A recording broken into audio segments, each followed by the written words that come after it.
বাংলাদেশে হাসিনা সরকারের পতন। অন্তর্বর্তী সরকার গঠনের ঘোষণা করেছেন সেনাপ্রধান ওয়াকার উজ্জামান। চলতি বছরের জুন মাসে ৩ বছরের জন্য তিনি সেনাপ্রধান হিসাবে নিযুক্ত হন। কিন্তু কে এই সেনাপ্রধান? তা নিয়ে আজকে আলোচনা করব। ব্যক্তিগত জীবনে 2 কন্যা সন্তানের বাবা ওয়াকারুজ্জামান। দীর্ঘ ৩৯ বছরের সামরিক জীবন ওয়াকারুজ্জামানের। তিনি defence services command and staff college, Mirpur এবং যুক্তরাজ্যের joint services command and staff college থেকে গ্র্যাজুয়েশন করেন।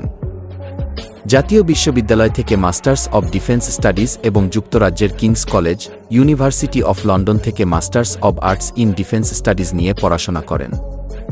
একাধিক গুরুত্বপূর্ণ পদ সামলান ওয়াকারুজ্জামান। জেনারেল অফিসার কমান্ডিং এবং সাভার এরিয়ার এরিয়া কমান্ডার, সেনাস্তরের সামরিক সচিব এবং বাংলাদেশ সেনাবাহিনীর চিফ অফ জেনারেল স্টাফ হিসেবেও দায়িত্ব সামলান ওয়াকার। এছাড়া তিনি প্রধানমন্ত্রীর কার্যালয়ের আর্মড ফোর্সেস ডিভিশনে প্রধানমন্ত্রীর প্রিন্সিপাল স্টাফ অফিসার হিসেবে দায়িত্ব পালন করেন। ওয়াকারুজ্জামান চট্টগ্রামে নিয়োজিত একটি brigade, school of infantry and tactics (SINT) এবং সেনাস্তরে নিযোগের ক্ষেত্রেও যথেষ্ট গুরুত্বপূর্ণ দায়িত্ব রয়েছে তার। এছাড়া প্রশিক্ষক হিসেবে JCO NCO academy (JNA), school of infantry and tactics ও Bangladesh institute of peace support and ট্রেনিংয়ে দেশি বিদেশি সেনা সদস্যদের প্রশিক্ষণ দেন। জাতিসংঘে মিলিটারি অবজারভার হিসেবে অ্যাঙ্গোলা এবং সিনিয়র অপারেশন অফিসার হিসেবে লাইবেরিয়াতে দায়িত্ব পালন করেন।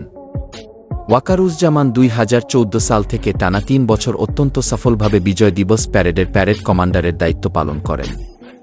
সে কারণে সেনা গৌরব পদক দেওয়া হয় তাকে। এছাড়া অসামান্য সেবা পদকেও ভূষিত ওয়াকার।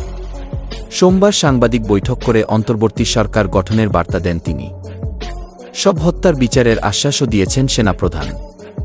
এই ছিল বর্তমান সেনাপ্রধান ও বাংলাদেশ সরকার প্রধানের জীবনী। ভিডিও ভালো লাগলে লাইক ও কমেন্ট করে মতামত জানান। ধন্যবাদ।